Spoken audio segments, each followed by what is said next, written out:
Maître Eya, la totalité de l'être. Transmis par Pascal Arcan. Voici la présentation renouvelée de votre multidimension. Lors d'un dernier ouvrage, Maître Kumi vous a fait part de votre appartenance à différents plans de conscience et vous a soumis l'idée d'une verticalité et d'une horizontalité de qui vous êtes. Si vous le voulez bien, je souhaiterais apporter de l'eau à votre moulin. La multidimension est devenue un terme que vous lisez souvent et que vous essayez, par différents moyens, de faire entrer dans votre compréhension de terrestre. Il m'est donné la possibilité d'y revenir pour vous transmettre quelques indications supplémentaires qui auront au fait de vous éclairer. Vous savez, dorénavant, que vous n'avez pas qu'une seule expérimentation de vie, c'est-à-dire sur cette planète d'accueil qu'est la Terre-Mère. Ainsi, vous comprenez que qui vous êtes habite d'autres corps, dans sous-lumineux, dans d'autres dimensions,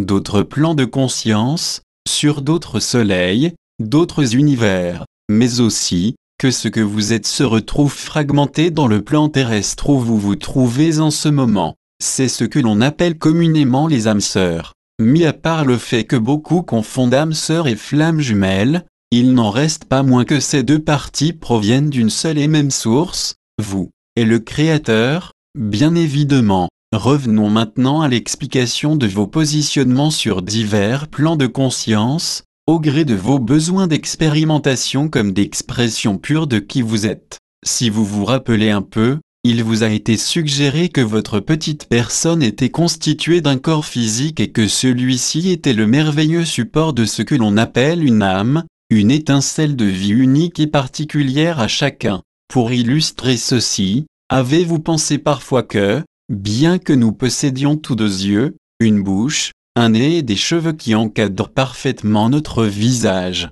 il n'existe pas deux individus similaires parmi les quelques milliards qui marchent sur cette planète, à de rares exceptions, ceux que l'on nomme vrais jumeaux, mais arrivent tout de même à être distingués par une marque différentielle quelconque. C'est dire que, bien que l'essence soit issue d'une seule source, le Créateur a façonné une multitude de formes de vie et que chacune est parfaitement unique.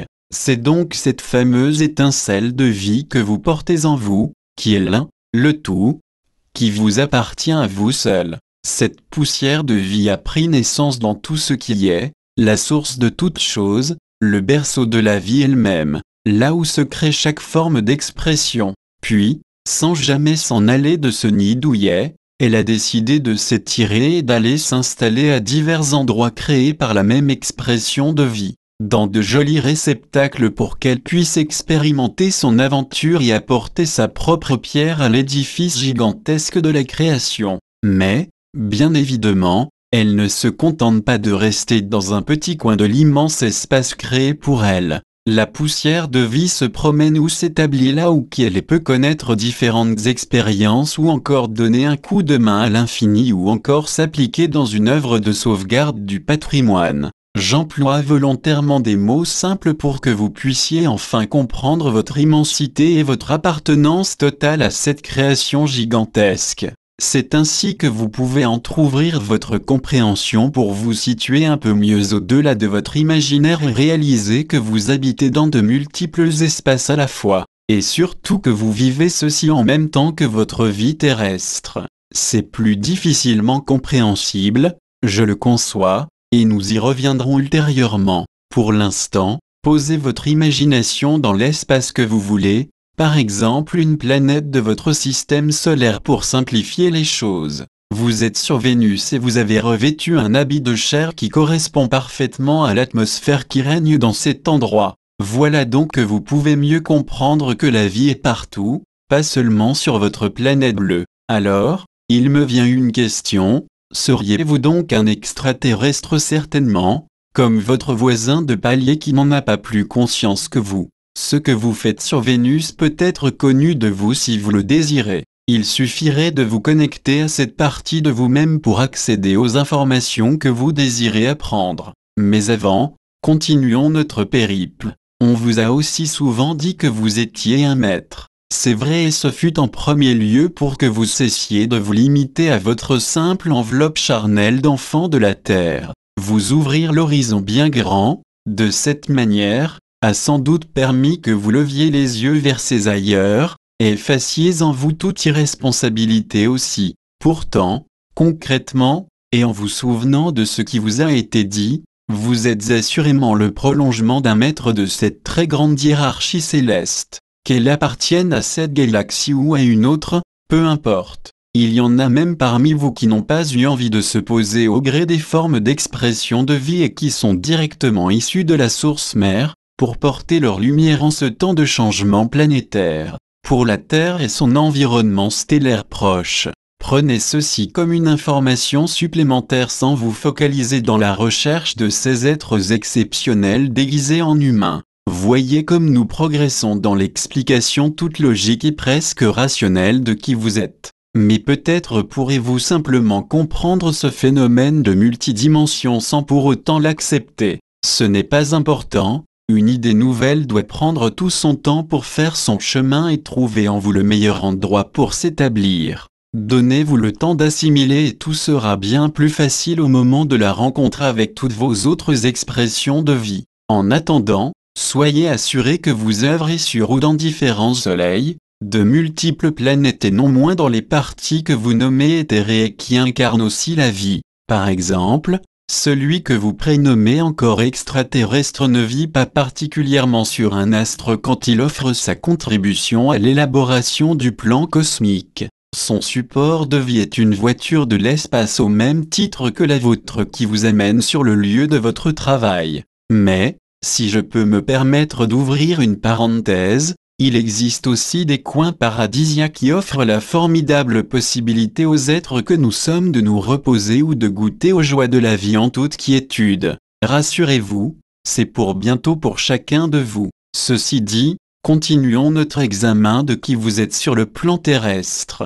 J'ai souligné plus haut que vous aviez aussi une expérience horizontale de votre expression de vie qui se nomme âme sœur. Ceci peut se comprendre par le fait que lorsque vous avez décidé de vous glisser hors de votre source d'accueil, vous avez posé de multiples expressions de vous-même dans diverses formes de vie. C'est ainsi que ces expressions de votre personnalité première se rejoignent ici-bas dans ces 4-5 degrés dimension, comme elles le font aussi dans la 7 degrés ou 10 degrés dimension par exemple. Rien n'est statique et tout trouve sa place là où le Créateur le désire ou l'étincelle de vie le souhaite. C'est donc dans cet alignement horizontal que vous avez sans aucun doute rencontré de multiples vous-même sous des aspects les plus variés, un habitant de la France, un Indien d'Amérique, un Africain musulman, un Japonais, un Tibétain bouddhiste. La liste est très longue et bien plus variée que vous imaginez, car le résultat de votre fragmentation peut engendrer des centaines, voire des milliers de morceaux de qui vous êtes incarné. Tout ceci peut immédiatement vous permettre de vous interroger sur le pourquoi de beaucoup d'actes, qu'ils soient exempts de compassion ou allant jusqu'à la violence la plus atroce. Si vous comprenez mon message, pourrez-vous encore accepter d'infliger à vous-même des barbaries en tout genre, et sans aller jusque-là porter un jugement quelconque sur la façon d'être de cet autre vous-même? Cette contrepartie de vous est peut-être votre voisin désagréable ou la sympathique grand-mère à laquelle vous rendez visite de temps en temps. Elle peut être la femme africaine que l'on montre à la télévision et qui meurt de faim dans les bras d'un médecin humanitaire. Ou encore l'homme politique connu qui fait régner l'ordre à sa manière et que vous réprouvez. Je sais que beaucoup d'entre vous ont compris ce raisonnement et que leur façon de penser ou d'agir a changé et je m'en réjouis. C'est pour cela que cet enseignement doit être connu, compris et rapporté à ceux qui s'éveillent comme à ceux qui n'ont pas la moindre idée de qui ils sont et de la splendide flamme dont ils ont la charge, leur essence divine. Chers amis, je souhaite que ce rapide nouveau tour d'horizon trouve un écho dans votre esprit et qu'il mette en exergue votre très grande responsabilité en ces temps précis où nous avons grandement besoin de vous tous. Nous ne cesserons de vous expliquer, de vous ouvrir, telles de magnifiques fleurs, vers les possibles qui sont désormais prêts à se réaliser, avec votre aide et seulement avec votre participation. Ce n'est plus suffisant de vous permettre de méditer, de rester en contact permanent avec votre enseignant d'outre-plan, si de votre côté vous vous contentez de lire et de vous endormir sitôt le chapitre terminé. Ayez complètement conscience de votre rôle primordial et surtout ne vous demandez plus ce que vous avez à faire.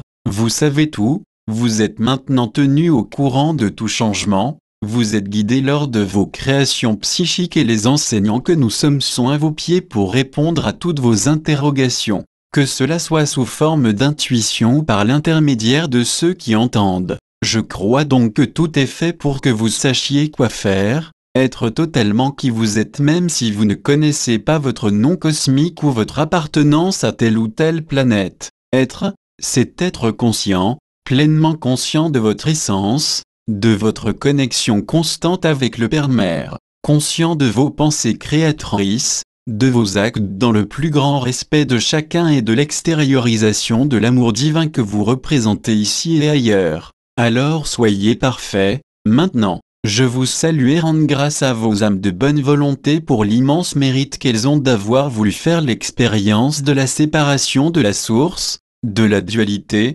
de la haine, de la violence, de la peur, du jugement, du manque, de la douleur, de la mort. Tout ceci, fort heureusement atténué par l'immense réconfort de vous reconnaître en tant que divinité expérimentant l'amour le plus pur qui puisse être, celui de Dieu. Merci, infiniment merci. Maitreya message extrait du livre de la série Sananda Transformation planétaire, Concile 3 tome 5 transmis par Pascal Arcan Éditions Elio.